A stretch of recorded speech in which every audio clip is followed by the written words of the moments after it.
Come into our house of hope and love, of peace and justice, of wholeness and healing.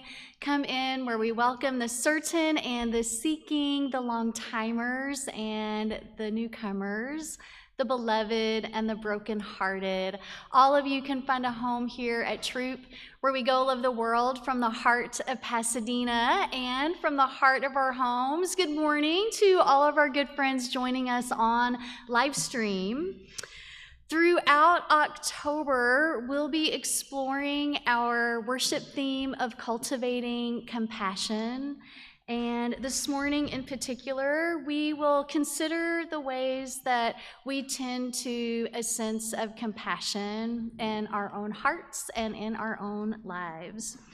And if you are someone who is newer to Throop and you are longing to meet more people and explore your own values and beliefs, coming up we have a 3-session class called Pathways into Throop. It's for people who are newer, but also for folks who have been around for a while. It's going to be on Wednesday evenings from 5:30 to 7:30, led by Rachel Ryan and me, and we would love for you to join. There's more information about that, I think, in the order of worship and other places. After worship, we have a beautiful coffee and conversation, and there's an info board, and you would see a flyer about the class, the sessions on that board.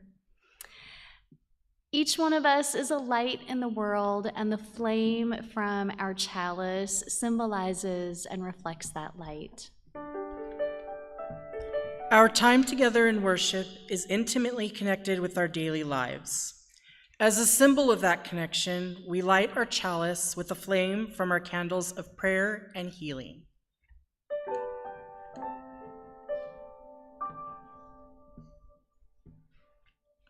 For this hour each week, we gather together in peace, kindling gratitude and joy in one another.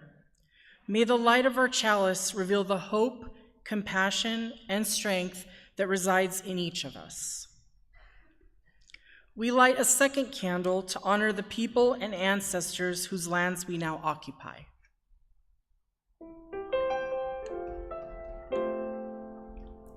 The land under and around Throop is the unceded land of the Gabrielino Tongva Band of Mission Indian people.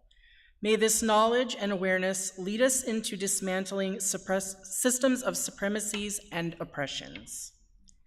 We light a third candle symbolizing our watershed, the Arroyo Seco.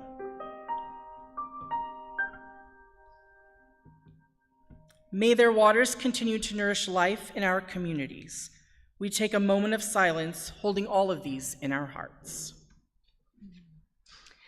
I noticed as we came into the church this morning, there was so much excited energy in the back, and I'm not sure if it's because it's the month of Halloween. I don't know if it's because Troopathon is next week. It could be because a few things got moved around last night because of a wedding. But whatever the reason, I invite you all to rise and sing out as body and spirit allow our opening hymn, Gather the Spirit, number 347, and put all that morning energy into our opening hymn.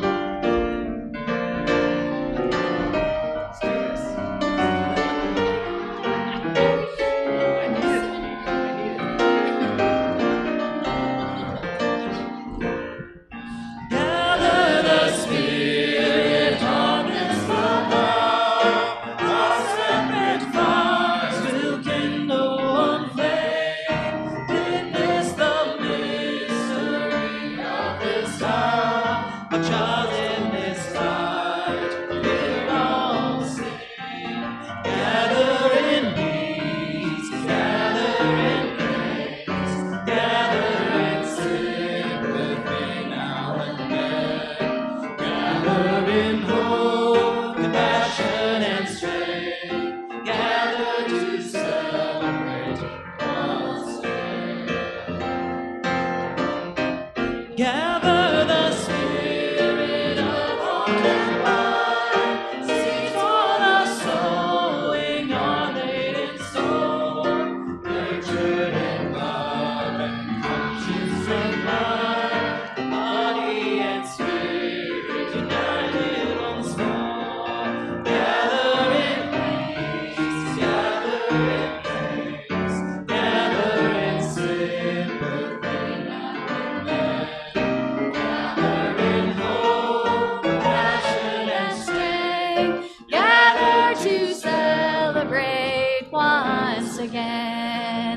take a moment and turn to your neighbor and welcome them into worship.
Here we go. Gather the Spirit growing in love, drawn by the moon and fed by the sun. Winter to spring and summer to fall, the chorus of life resounding as one. Gather in peace, gather in praise, gather in sympathy now and then. Gather in hope, compassion and strength, gather to celebrate once again. Gather in peace, gather in praise, gather in sympathy now and then. Gather in hope, compassion and strength, gather to celebrate once again.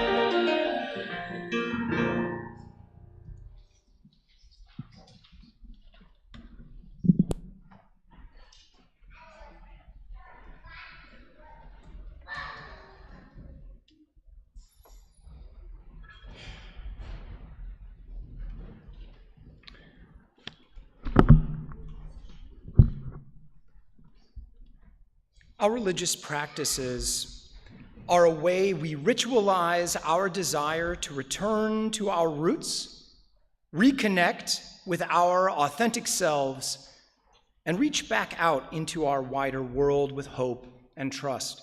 The Unitarian Universalist value of generosity calls us to freely and compassionately share our faith. And at Throop, one of the ways we express our compassion for and faith in the world is by reciting weekly the following promise to our planet, which can be found in your order of service. As members of the family of living beings on earth, We are guided by the Unitarian Universalist principle of respect for the interdependent web of all existence of which we are a part.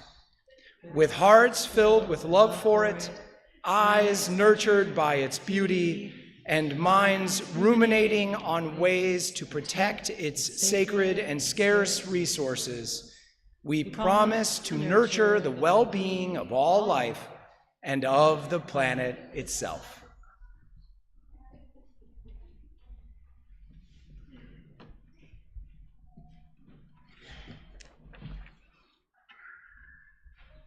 Today's responsive reading is The Heart Knoweth by Ralph Waldo Emerson. Please turn to number 661 in the gray hymnal. The congregation will respond by sharing the italicized lines.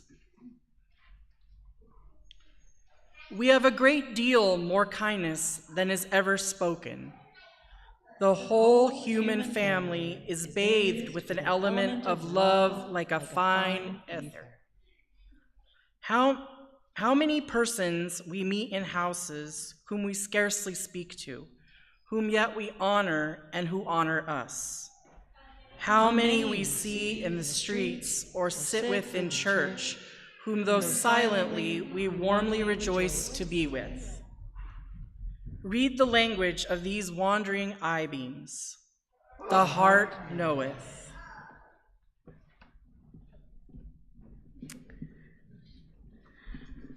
This morning, I would love a little bit of help from some people in the pews. Maybe some of you want to come down really gently to the chancel steps. I have a few things that I'm going to invite you to hold in your hands and to feel them. And then we'll also, as we do that, be talking about this concept of the 4 seeds of compassion. So who wants to use some of that amazing energy you're feeling this morning and come down here? Look at this. Thank you. And anyone else who's maybe been rolling around on the floor? All right.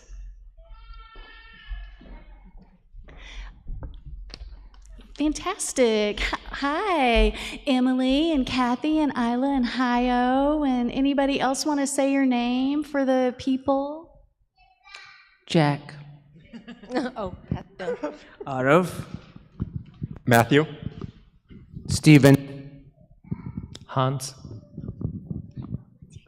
Haya.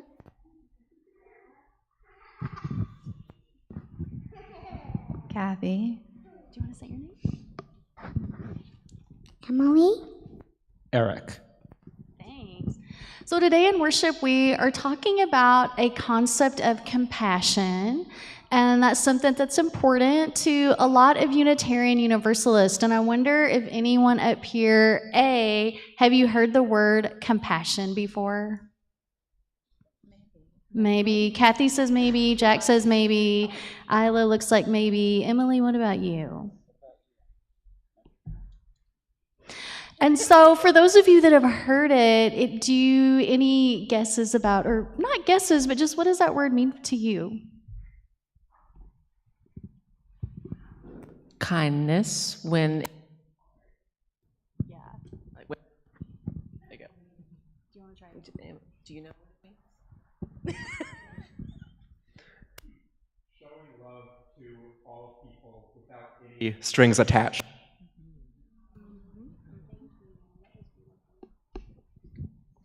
Caring.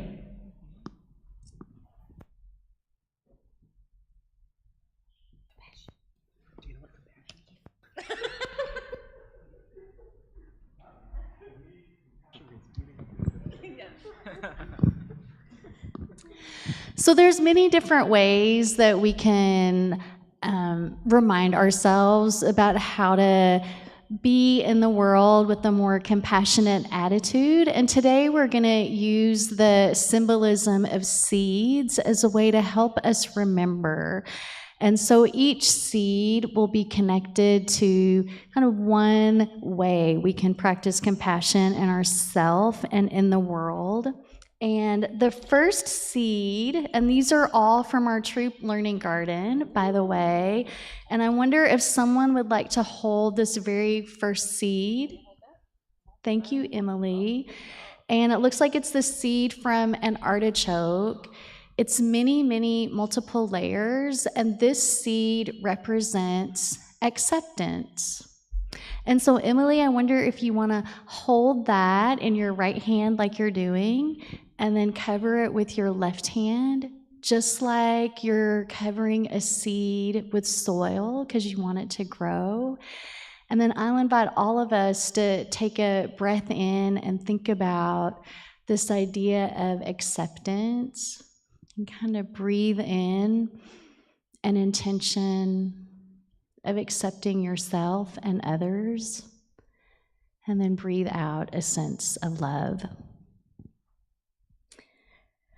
And then the second seed we're going to look at, and it's one I sometimes have a hard time with, and so I chose a seed pod that's prickly. And this one symbolizes forgiveness, and I wonder if someone wants to hold the forgiveness seed pod. And so, Arav, I'll invite you to hold it in your right hand, and then use your left hand to cover it, just as if your left hand is soil covering up a seed, getting ready for it to grow. And then for all of us to take a breath in, thinking about something in ourselves or in someone else we would like to forgive. And then exhaling a sense of love. And the third one is nonviolence. So finding ways to practice nonviolence in the world. Hayo, would you like to hold the seed pod? I don't know what it's from, but it feels like puffy and has a hard shell. And Hayo, if you'd like to hold it in your right hand and cover it with your left as if it's soil covering up a seed. And then I'll invite all of us to just take a gentle breath in, thinking about ways we could practice non-violence, not causing any harm. And then to exhale a sense of love for the world. And then the final seed that we have today, oh, thank you, Jack. Jack gave a very audible ooh, love it. Isla, I wonder if you want to help with this one? And the fourth and final one is mindfulness.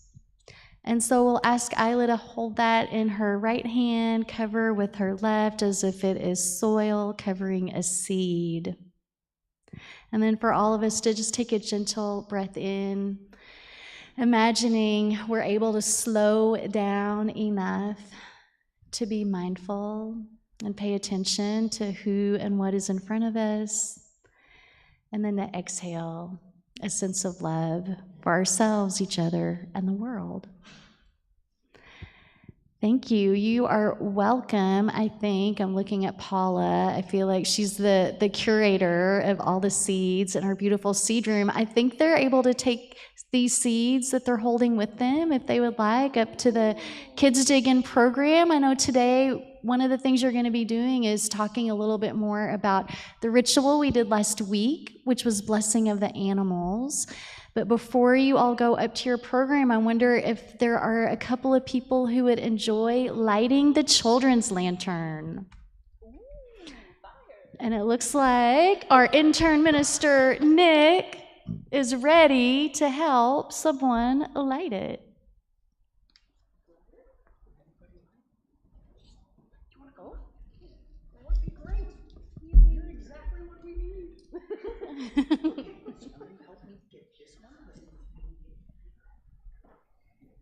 going to gently carry it over here. I'm going to light this little one.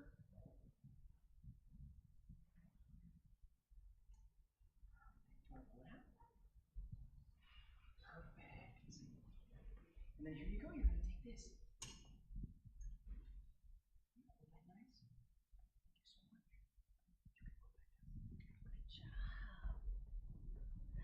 Okay, and as our children get ready to go to Kids Dig In, we have a practice of singing them into their program, and those lyrics are in your order of worship. Thank you all for participating today.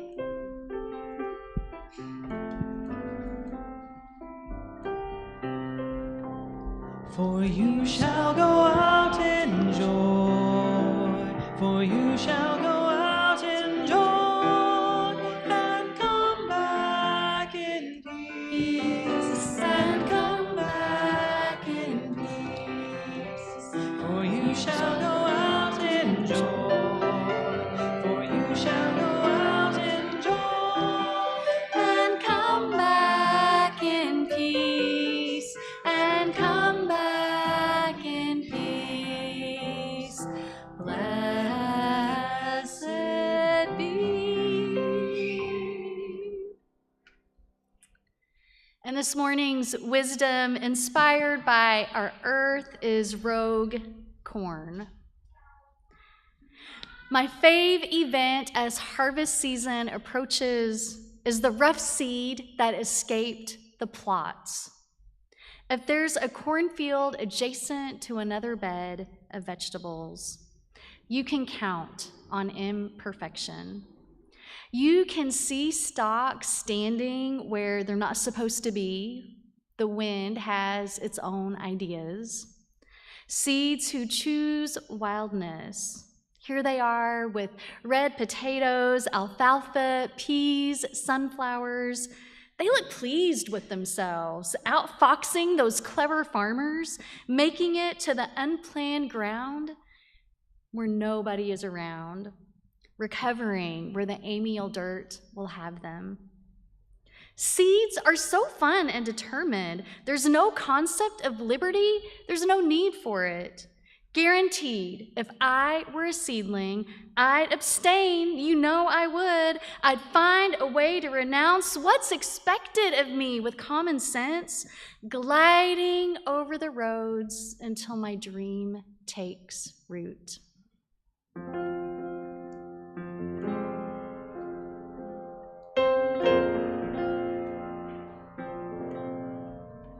I walk the unfrequented road with open eye and ear.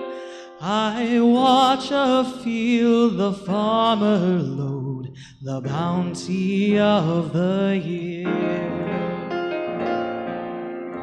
I filch the fruit of no one's soil, no trespasser am I, and yet I reap from every soil and from the boundless sky. I gather where I did not sow and bind the mystic sheaf. I amber ere the rivers flow, the rustle of the leaf. A springtime beauty never knew that haunts all quiet ways, and sweeter shines the landscape through its veil of autumn haze. I face the hills, the streams, the wood, and feel with all its kin. My heart expands their fortitude, and find peace and joy flow in.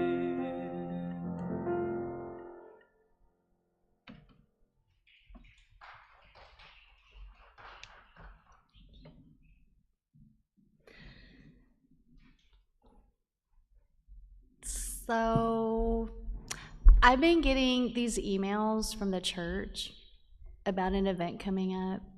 I can't remember what it's called, though. Do you remember what it's called? What? What? Troopathon! What in the world is a Troopathon, Matthew?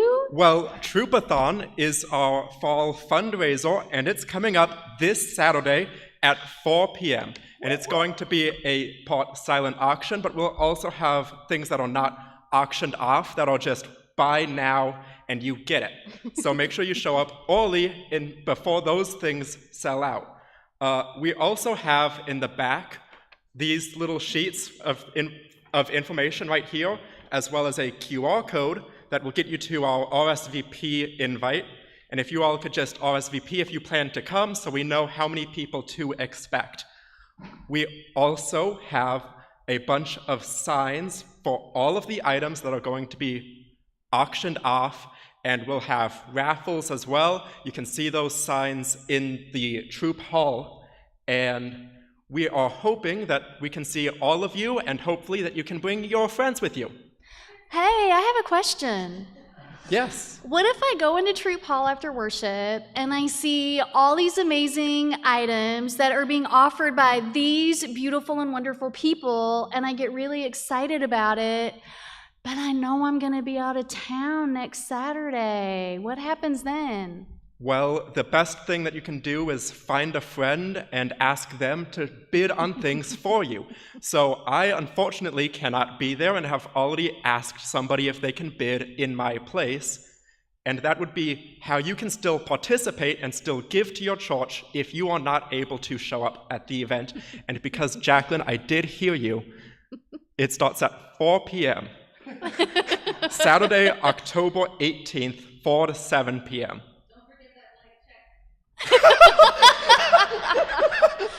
For the live stream, Jacqueline said, don't forget that blank check for me. And for the context, when I said I have a friend bidding by proxy, that's the friend bidding by proxy.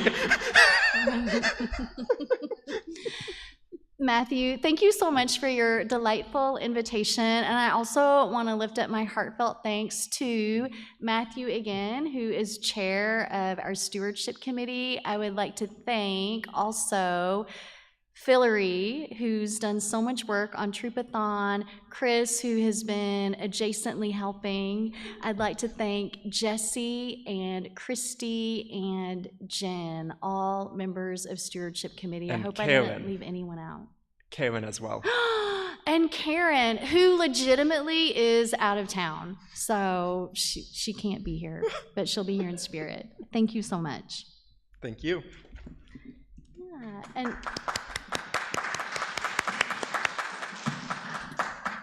and Troopathon is obviously one way to support our church home, and another is by offering a financial gift here on Sunday morning. This time is a reminder that we support our church through gifts of time and talent and treasure. You can offer a gift online. The ways to do that are in the order of worship, or you may give a gift here in the room, and our morning offering will now be gratefully received.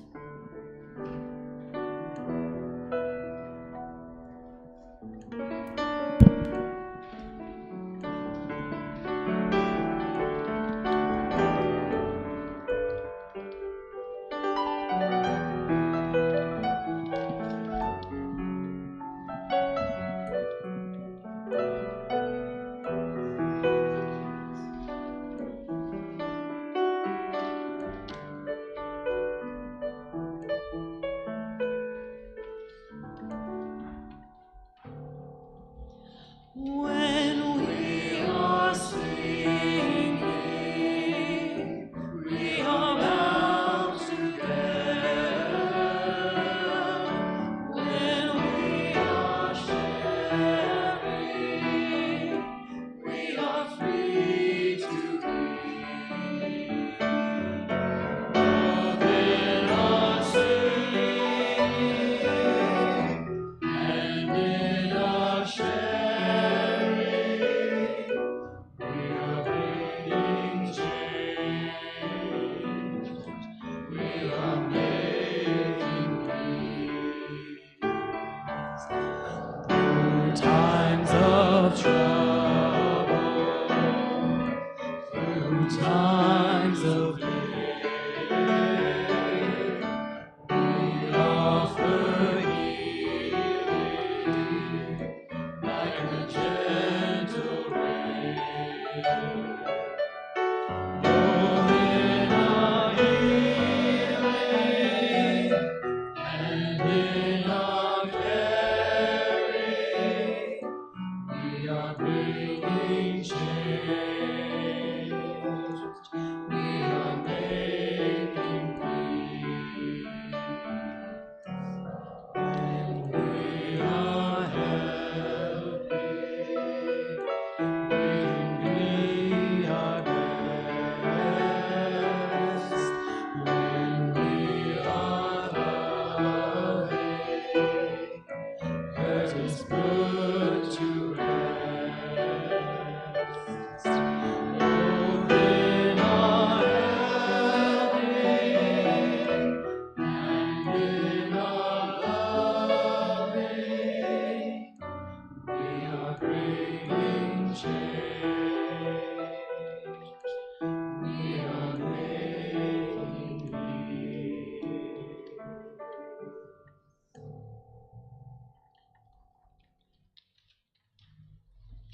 In a spirit of gratitude, we lift up all of those supporting today's worship service. I'd like to thank Vahe for running live stream, Teresa for serving as a greeter, Cynthia for being an usher. I'd like to thank Taryn, our lay reader, Faith with the children's program. Tom is back this week with coffee and conversation. I'd like to thank our local bakery, ID Eclair, that donates a lot of pastries for us on Sunday morning. I'd like to thank Matthew with your Troopathon invitation. I'd like to thank Malcolm, choir. I'd like to thank Jessica for all of your administrative support, Nick for being a really solid ministerial colleague. And I'd also like to thank Rachel for coordinating our second Sunday non-perishable grocery donations to the Friends Indeed food pantry. And thank all of you who brought things to donate. And as we pause in recognition for all of the ways we support our Throop community life, I invite you to share the words of gratitude that you'll find in the order of worship. With gratitude for the ministries of the church that hold us and embolden us to love the world, we bless our offering and the many gifts we share. And holding that spirit of gratitude, being mindful of our breath, I invite you all to sing our centering hymn, Winds Be Still, number 83.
For today's pastoral prayer and shared stillness, I was reflecting throughout the service about the beautiful imagery of seeds that Reverend Tara has given us today. And I've been thinking a lot about what makes church special. What is church? I'm in seminary. That's one of the core jobs that we should be doing. And today, I started thinking, church is like an arboretum for the soul. You know, we are all seeds that have sprouted in some time in history, in some place, some position in some local context. We don't know how much sun we'll receive. We don't know if we'll have family we can trust near us. We don't know if we'll be respected in our locations by the people who wander by us. And it's hard to think about beautiful trees that have sprouted and found their way to living and blossoming in the world around us that we don't take notice of. But arboretums are places where we honor every single tree there like it's meant to be exactly where it is. It's special there, it's cherished. We go there knowing our job is to look at each other and say, wow, what a beautiful tree, what a gorgeous blossom. And so my prayer for you today is that you feel that here, that you feel that in this space, you get to feel more seen than maybe you get to feel in the world as much as that fits for you. That you feel that you can be the blossom you are, the tree you are, and that there isn't that defensiveness. You're girding yourself against the smog or whatever weather is on its way. That you feel that you can be planted here for this time and cherished.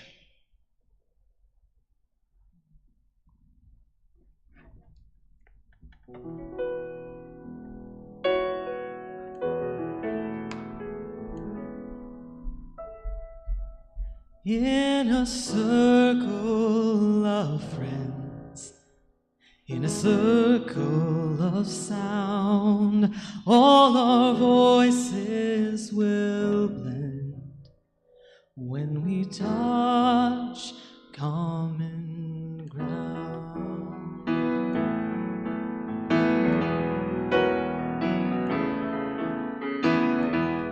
Voices are calling round the earth, music is rising in the sea. The spirit of morning fills the air, guiding my journey home. Here is a path beyond the forest, here is a song I always knew. I remember it just around the bend. In the music, the village never ends.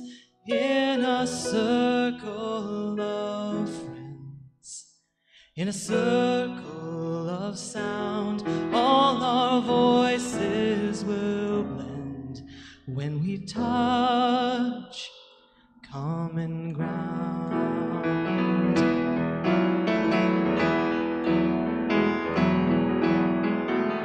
Somewhere the melody we need, there is a certain harmony, even a rhythm in the trees, in the song we've always known. As every road comes to its end, so every path must cross again. Now I'm returning to my heart, back to the song that is our own. In a circle of friends, in a circle of sound, all our voices will blend when we touch common ground. In a circle of friends, in a circle of sound, all our voices will blend when we touch common ground. In the circle of friends, in a circle of sound, all our voices will blend when we touch common ground.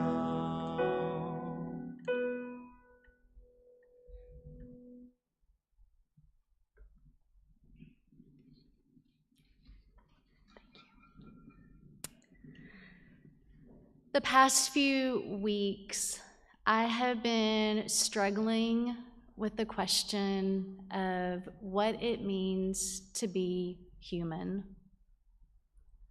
What it means to be human today in this time of great division, in this time of climate collapse, as lines ever thickening become drawn between us and them.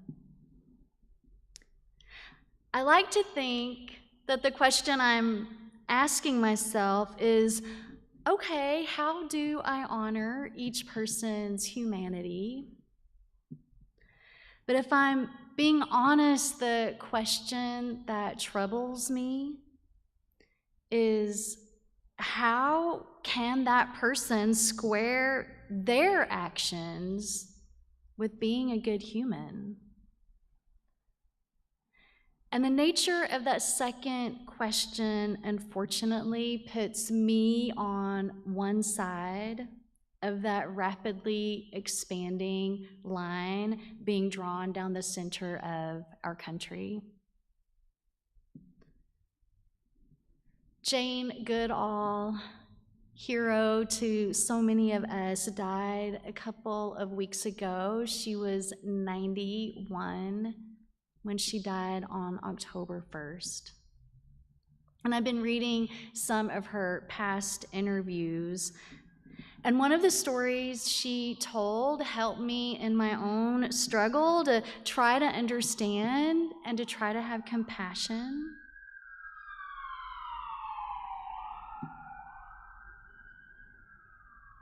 And to try to have compassion for people who believe and who act in ways that are so far from what I know is right. Those actions that I experience are so far away from the values of this congregation, from the teachings of so many world religions that preach kindness and care and centering those who have historically been on the margins. So in one of those interviews, Goodall reflected on her childhood and recalled her mother instilling in her this sense of understanding and compassion. Goodall remembered, "It was something my mother did, which I think helped make me who I am today." It took place right after World War II. And during the war, the sound of a German voice would send chills down your spine. We hated the Nazis. We hated Hitler. And yet, after the war, when my uncle went out to Germany to help out in the English sector, there he found a German couple with 3 children. And that couple wanted their children to learn good English. And so my mom sent me over there to help. And she let me go because she told me afterward, Hitler and the Nazis didn't mean that every German person were bad people.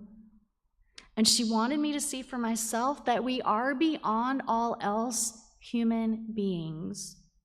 And circumstances and culture and nationality change the way we behave, but inside it all of us are human. And Goodall said, I think that was a very good lesson for me to learn. This October, our Throop worship life is focused on spreading seeds of compassion in our lives. And so today we are thinking about how compassion spreads within us. Next week, we'll be looking at compassion in our interactions with other people. And then Nick will wrap up the month by looking at spreading compassion and our acts of social justice.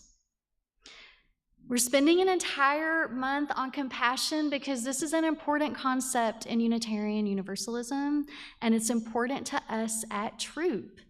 Our Throop mission statement says, Throop is a welcoming community, loving the world from the heart of Pasadena through compassion and justice for ourselves, for our neighbors, and our planet. And compassion is important in our larger Unitarian Universalism. Our shared values place compassion within a bigger value of generosity. And Nick lifted up this value a little earlier in worship today. That value's language states that we cultivate a spirit of gratitude and hope. We covenant to freely and compassionately share our faith, our presence, our resources. This generosity connects us to one another in relationships of interdependence and mutuality. But that's not all our shared values have to say about compassion. It's so important. It shows up twice. And we only have 6 overarching values that we all voted on a couple of years ago. This is a UU shared value of equity, and it states that we declare that each person is inherently worthy and has the right to flourish with dignity, love, and compassion. You have the right to flourish with compassion. And both our Throop mission statement and those shared UU values, compassion isn't talked about as something that we do from a distance from other people. The word compassion comes from a Latin word that means to suffer with. As Unitarian Universalist, compassion is a lived practice that urges us to do something about pain and suffering, to do something about our own pain and suffering, to do something about the pain and suffering of others, to do something about the pain and suffering and groaning of our earth. Practicing compassion requires a certain amount of alertness. In our current cruel political culture, I certainly understand the desire to check out and numb out and to let ourselves harden like the shell around a seed. But we know that the answer to cruelty is not more cruelty. The answer that we are giving is an answer of sacred resistance that's rooted in compassion and understanding. The answer is a refusal to lose our own humanity, to see the humanity in others. Poet Miller Williams penned a verse about compassion. Have compassion for everyone you meet, even if they don't want it. What seems conceit, bad manners, or cynicism is always a sign of things no ears have heard, no eyes have seen. You do not know what wars are going on down there where the spirit meets the bone. Where the spirit meets the bone. A few weeks ago, Paula shared with me her struggles with the perilous times we find ourselves in. The national rhetoric that is mean and dehumanizing and demoralizing. And Paula was reflecting back to me that compassion is a spiritual practice. And it's something that needs to be taught and encouraged. It's here in our hearts, but we need to exercise it so it becomes stronger. And Paula's understanding of compassion is mirrored in some of the work from Joyce Throop, who is a spiritual writer and founder of the Boundless Compassion program. Throop identified these 4 seeds of compassion that we can each nurture in our own lives. We heard them a little earlier today in worship: acceptance, nonviolence, forgiveness, and mindfulness. And Throop said she uses the metaphor of a seed because seeds are full of potential, and that all of us have the capacity for great compassion. It's nestled here within our hearts. Throop begins with the seed of acceptance, and she grounds it in her Christian faith and in Buddhist teachings that are important to her.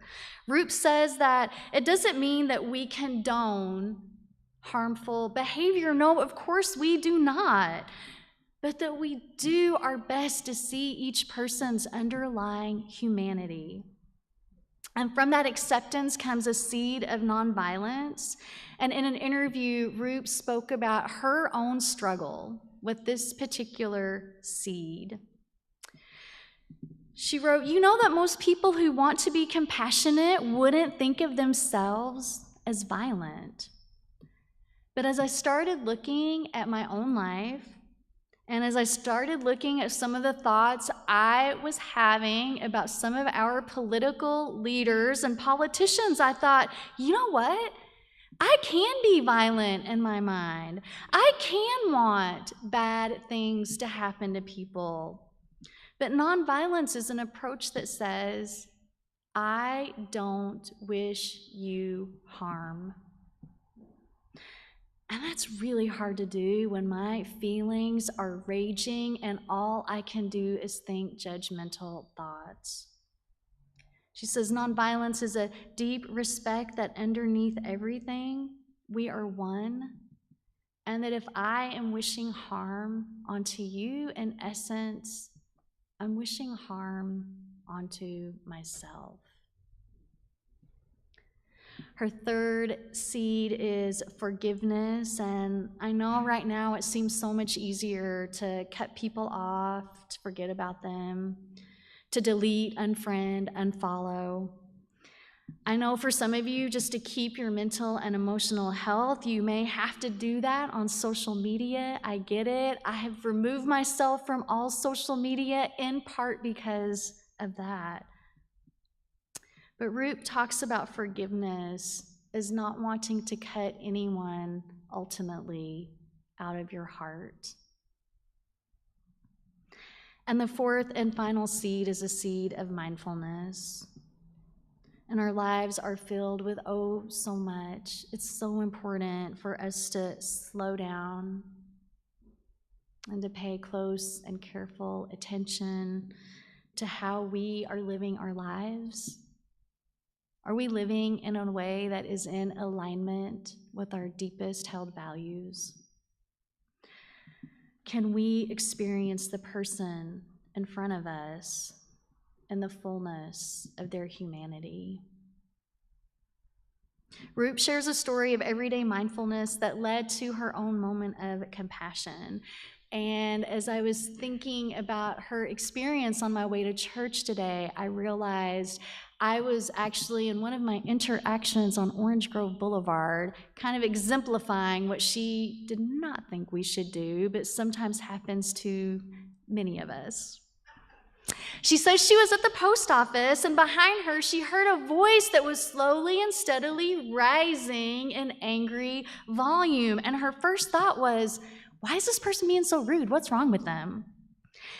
And then Throop became mindful of her own reaction, and she steadied herself, and she began to wonder what is going on in the depths of that person that is causing them to show up this way at the post office. She wondered what she could do that would not be received by that person as condescending, but that might somehow help the situation. And Throop decided she was just going to reach right into her heart and just start sending energy of calmness and kindness to this person. Throop said we can't really be compassionate without being aware of other people's suffering. You do not know what is going on down there where the spirit meets the bone.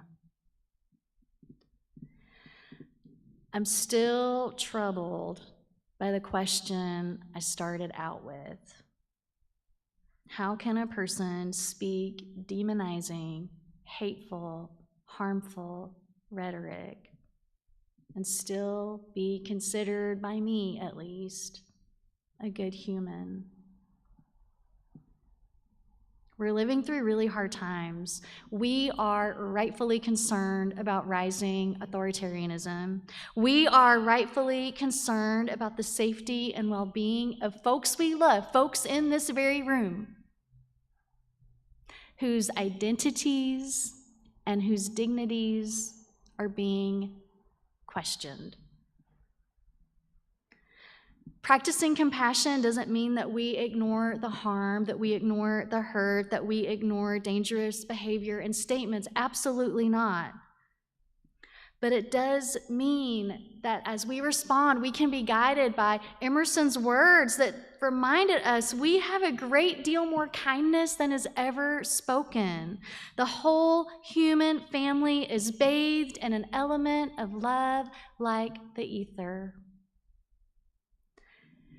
Our sacred resistance that we are practicing together in so many ways, we ground it in these acts of compassion, remembering at all times what it means for us to be human, and out of our responsibility for shared humanity, for us to act faithfully for justice and equity, while acknowledging that every person we meet is sacred, that every person, even those people who are currently being told and believing lies by those who are in power, all of us deserve to be held in the wholeness and holiness of our humanity.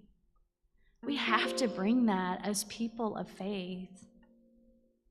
And in the days to come, our liberating hope, may it come alive in our daily decisions to live our lives as if love and compassion still matter.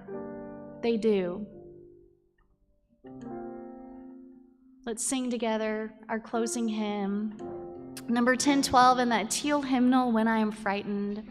I invite you all to rise and sing out as body and spirit allow, number 1012.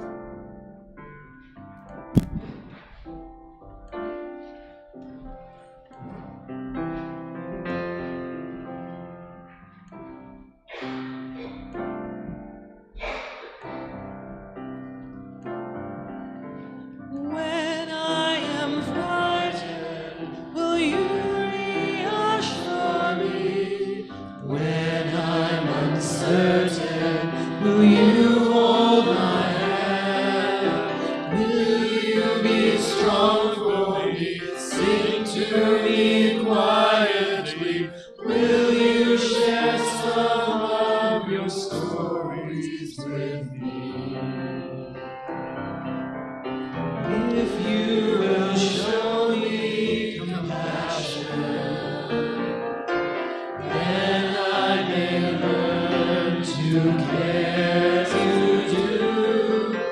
Then I may learn to care. When I am angry, will you still embrace me? When I am thoughtless, will you understand? Will you believe in me? Stand by me willingly. Will you share some of your questions with me? If you will show me acceptance, then I may learn to give as you do. Then I may learn to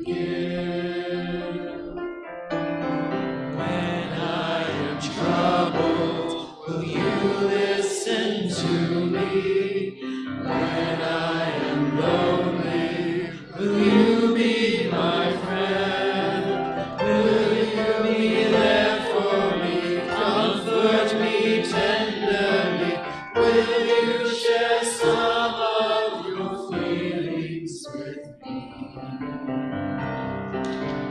If you will show me commitment, then I may learn to love as you do. Then I may learn to love.